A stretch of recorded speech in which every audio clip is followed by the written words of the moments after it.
Welcome to the Just My 50 Cent Minus 48 podcast. I am your host, 1989 TRE, aka Trey Sykes. Today, I will be reviewing the movie The Joker, and I will say this is a full movie review. Spoilers are included, so beware. But, in honor of The Joker, I must introduce this a different way. Good evening, ladies and gentlemen, and welcome to the Joker review. How's my hair? All right, now that I got the silly business out the way, let's get to this review, man. So, if you've been here on my channel before, I typically have a lot of guests, and that's been the norm for the most part with everything I've done with Just My 50 Cent Minus 48 in this podcast. But what I've decided to do recently is to go ahead and start doing these podcasts more of the Colin Cowherd style, where he does his weekly radio show. And it's also streamed on FS1, and they have their own podcast section and all that kind of stuff. But my point being, I'm going to be doing a lot more stuff like this where I completely talk things out myself, give my opinion, my take on different things, and this will be the first one here. So, again, back to that Joker review. Now, I just saw the movie. It's currently 7:47 here on the West Coast. It is Thursday, October 3rd when I'm recording this. So I literally got out of the movie theater maybe 30, 40 minutes ago. And I just want to start off by saying Joaquin, damn, I probably should have got his name before I did this, but Mr. Phoenix, let's go with Mr. Phoenix. He had a hell of a review and a hell of a role he strung out there today. I was super impressed by what he did. His acting is phenomenal, especially in that character. He captured the role, and he really makes you believe that he is a person that's off. I'm not sure if in his personal life he's dealt with some mental health issues, or he's dealt with family members or people that are, giving him a lot of experience for that role, or how he exactly studied for the role. But one way or another, Mr. Phoenix definitely delivered with a very, very believable acting role. In the first section of this movie, I do feel like they definitely make you connect with the character, and you start to feel empathy for the Joker, which is an interesting thing because in most movies with supervillains that have extreme psychosis and all sorts of mental problems, it's very rarely that you're going to be able to make them seem like a character that people can connect to and feel bad for. Like, oh man, I'm really sitting here feeling bad for the Joker right now. Man, what a tough life he's had, And you start to find yourself putting yourself in these situations and how you would be reacting yourself. At least that's what I did. As I'm sitting there, I'm like, well, I've had rough days like this. It seems like everything's going wrong. Nothing's quite what I want it to be. Maybe I'm the Joker. And, I've joked about that for years. Batman, the Joker, everybody that knows me knows I'm a huge Batman fan. And I just think they did a very, very good job at setting this up. And let's talk about the visuals. The visuals, they really do take you back to the Dark Knight trilogy and the Christopher Nolan films, because with those films, I felt like the actual atmosphere and environment that you were in, it was filmed in Pittsburgh, so the actual atmosphere there just has a certain grimy, gritty style to it that is not easy to capture. I'm not sure where they shot this one. I'll have to look that up later, but I felt like they did a great job delivering that same kind of feel. Like, there is a lot of trash and debris in a lot of different areas, and they have this section where they're talking about super rats or something on a newscast. At another point, in the movie, they kind of go back to that. I don't know if a lot of people will catch that, but it's at another part in the movie where they're walking down an alley and you see these giant freaking rats that look like cats in the background. Just a lot of really good stuff, man. They did a lot of great things as far as putting the whole film together with the visuals and the look, and the dramatic camera angle changes and zoom ins in the right spot. And again, Mr. Phoenix, watching him actually do the role, and the facial expressions he made, and the way he made you feel as you're watching these scenes. And I heard on something earlier, I'm not sure if I was listening to a podcast or if I was looking at one of those different review shows on YouTube, but they were talking about him losing something close to like 30 pounds or 40 pounds for the role, which is saying a lot because he really did look like a bag of bones. Like, it looked like somebody that was going through something serious. I don't know if y'all have ever moved or relocated away from a comfort zone and come into a different situation. But again, if you know me personally, you know I transplanted from Virginia to California, and when I did, man, I lost so much weight. Like, my health plan was amazing. I didn't even need the gym. It's called stress. It's called hunger. And you could see in this movie, he definitely had that look. He had that look of a man that doesn't eat much. They reference it at some point earlier in the film with his mom, and I don't know. I think they did a great job of setting that part where you're actually feeling kind of empathetic for him. Very similar to what Marvel did with Thanos to some degree in Infinity War. As far as the actual film itself, the plot was pretty simple. They didn't do a lot with it. It was just a guy who was struggling to find out about himself. He was trying to take care of his mom. He was an artist, comedian in this case, but he was trying to pursue a career in the arts, and he was just trying to put things together, and just everything seemed to be falling apart around him. So for me, I feel like the simple plot actually worked in this case because it did make you focus on what should have been focused on, was the man himself and what his life is. And a lot of people, we don't see what a person's going through off the internet. We're so used to the social media age and the social media era, so we're all plugged in, and that's how we connect with our friends. We see them smiling, we see them happy, they post funny stuff, they post this, they post that, birthday trips, vacations, kids, whatever they're doing, school, whatever. And that's what we take away as like, okay, yeah, these people are living the best life, they're great right now. But we don't really know a lot of the time what's going on with our personal friends, even that we've known for a while of these types of situations. And we never really know how a compliment or how we come off to that person can affect them in the long run of that day.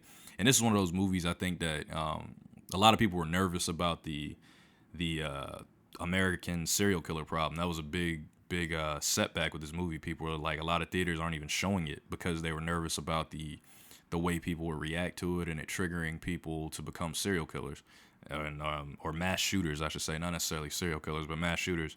And I didn't really get that from this. I felt this is more of it was a sick guy. He was taking a lot of medicine right off rip. He's at a psychiatrist.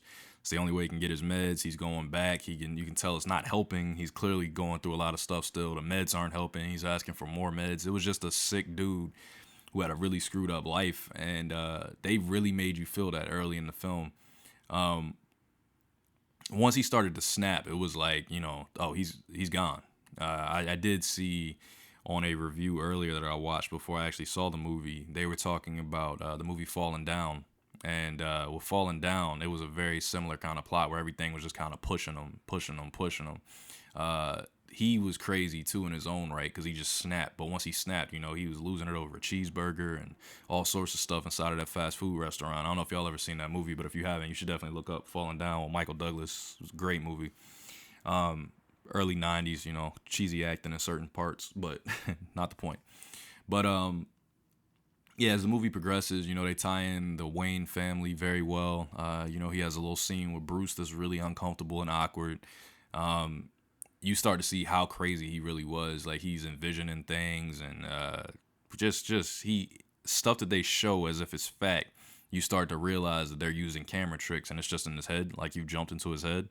That to me is really telling, and letting you know how far somebody's psychosis is truly gone when they're not just envisioning something, but since we're seeing the movie from his perspective, it's like you get to kind of understand how sick that mind is. It's like you're jumping inside of the Joker's brain, and it really does take you somewhere different throughout the film. Also, what it does make me feel is that it does make me want to go watch The Dark Knight. I will say that Heath Ledger's Joker instantly was in my mind as I was watching this film, because I just thought to myself, man, how awesome would it have been if Heath Ledger had in the past and we got to see this film from him. As I said, Mr. Phoenix, I think it's Joaquin. I don't want to mess it up, though, man. I don't want to disrespect his name. Mr. Phoenix, I'll keep with that. Y'all can be mad at me if you want to, but I'm going to keep with it. But Mr. Phoenix, yeah, his role was great. Don't get me wrong. Like, I love the dancing that he added and all the weird, awkward movements throughout the film and random spots, the running all over the place. He was taking off in this movie, by the way. That's something I used to say all the time. I'm taking off. And I just run.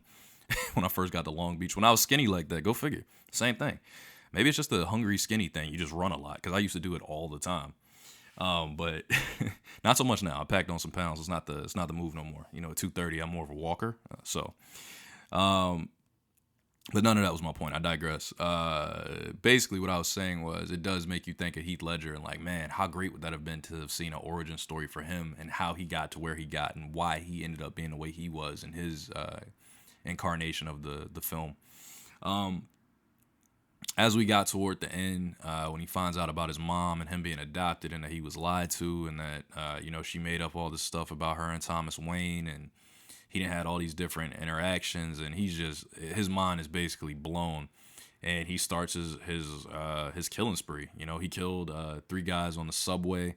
They were attacking him though, so it was self-defense technically, but he did shoot them. The first 2 were like more self-defense. The third one he shot at, then he chased him down and killed him, which would have technically been his first real kill because that's no longer self-defense. It's like, I'm trying to murder you for what you tried to do to me. That's a different, it's not exactly self-defense. I don't think he would have got that one off in court. But it's slippery slope from there. The girl that he was talking to, he takes her out too, and her kid, at least that's what you assume by the way they shot the scene. Just a lot of stuff, man. A lot of really good background story stuff that just kind of you understand why he became who he became. It doesn't make it any better, and the uncomfortability throughout the film, the slow, awkward spots and places. I believe this film got a R rating just because of a couple of brutal scenes. It wasn't a lot of killing because a lot of people were thinking it was going to be like mass shooting around. He was going to be doing a lot of that type of stuff, but it was really just the people he killed and the way he killed them. I think that was more of the big thing about the rated R, the stamp of rated R. The ending was pretty good. It was pretty good. You saw the setup coming, but you didn't know if it was going to happen exactly like that. At least I did. Robert De Niro's character, who was a talk show host, something like Johnny Carson back in the day, he was that style talk show host. He's giving his monologues, and he kind of trolled him the week before, but then he got such good ratings that he wanted to bring him in so he could troll him live in studio because he saw his comedy special. And Joker had a condition where he would laugh when he was uncomfortable, but he couldn't stop it, so he would carry around a card and give it to people to let them know. Well, when he had gone to do his first stand-up special, he goes to laugh, and he's like, or he goes to tell a joke, and he's uncomfortable on stage. His first time on stage, obviously, so he's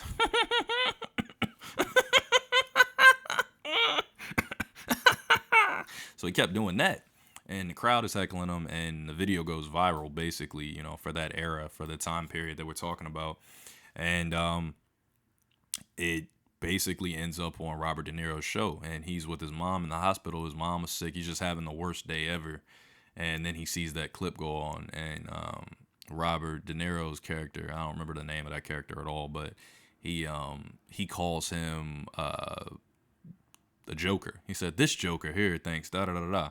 So that's where the name came from in his shtick. But long story short, he ended up inviting him to the show the following week because he got those good numbers. And Joker had this whole plot. He came dressed up as a clown. He had a bunch of crap happen before he got there. And when he got there, he told him, "Hey, can you, just one thing, when you call me out, can you introduce me as Joker?" And I was like, yeah, I guess, So they introduce him, they bring him out, they have a conversation. They had been looking, the whole city had been trying to figure out who killed the 3 guys on the subway. And then he admits to it on live television, and everybody's like, "Wait, what? Are you saying you killed those guys?" Yeah, I did. Like, what the heck was that for? Like, don't worry about it. Pretty much, in a nutshell, he's like, because I didn't like those guys. When really he got attacked by them, but at the end of the day, he just took it for like, look, man, they needed to die. I didn't like those guys. They had to go. So you're like, okay, I see where you're at now. You're just all out here, huh? And then, he proceeds to set De Niro up. He had practiced it at home. It was a knock-knock joke. And at home, he kept acting like he was going to shoot himself. But I knew in my head, like, there's no way he's going to kill himself on the show. He's going to kill him. He has to. And that's what he did. That's what ends up happening. He shoots him dead in the eye. I can't remember the exact line, man. I almost wish I'd have took notes. Maybe next one I'll actually take some notes while I'm in the theater, stuff that's real potent to me. But I just felt like I needed to get this restarted. So he ends up shooting him. They have a long dialogue back and forth first, but then he shoots him in front of a studio audience. Everybody goes out. They run out of the studio. he's got the feed going live because, of course, it was being recorded and streamed live to everyone. And it was a hell of an ending, man. As they arrest him at that point, they cut to him talking to another psychiatrist. He kills her, you assume, because as he's walking out of that room, he's got blood over his shoes. He does his little dance move down the hallway, and he's running from an orderly. It's just a lot of stuff, man. Even before that scene, actually, he gets broken out of police custody when they're taking him to jail in the first place, and he sees half the city is on fire, and the cops like, "You see what you've done? You've done this. This is your fault." And he's like, "Yeah." Like, I do see what's happened. I love it. Like, you just see it on his face. It's like, yes, this is what I wanted to leave behind. I wanted y'all to feel what I felt.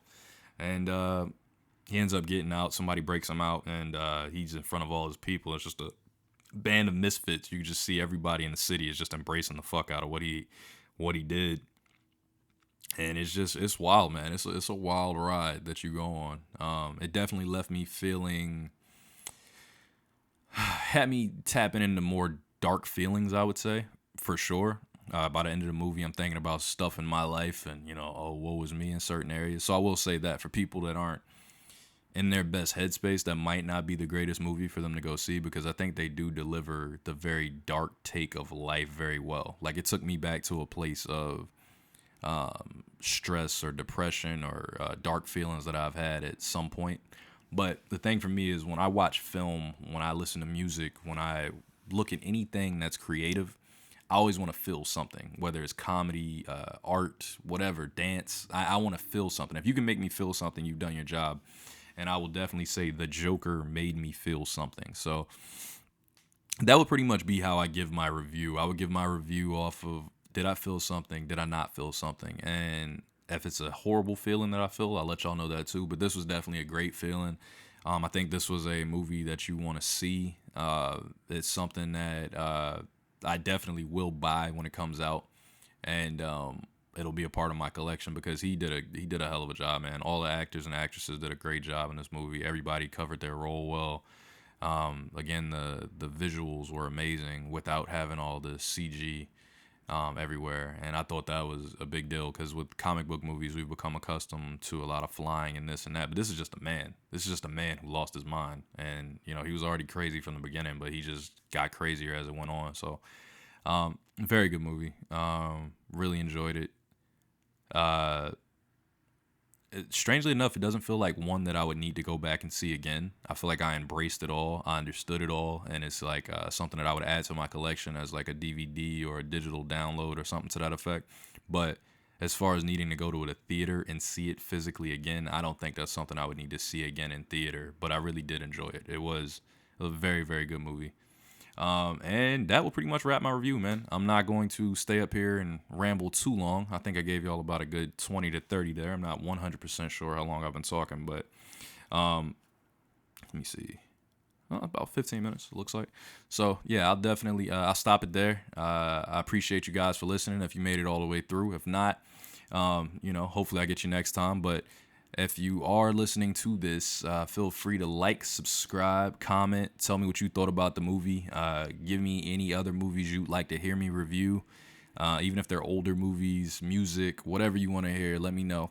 And I will definitely be doing a lot more of these, man. Again, you have just listened to the Joker spoiler review for the Just My 50 Cent Minus 48 podcast. I believe this is episode 5 or 6.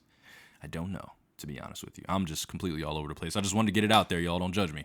So I'm going to go with episode 5. We're going to end it with that, but you'll see it in the description. And I appreciate y'all. Follow me on everything, 1989 TRE. That's where you find me, on SoundCloud, on Instagram. And if you're on my YouTube, you already got me. So, all right, y'all. I will holler at you next time. This has been me. It's been real. I'm out.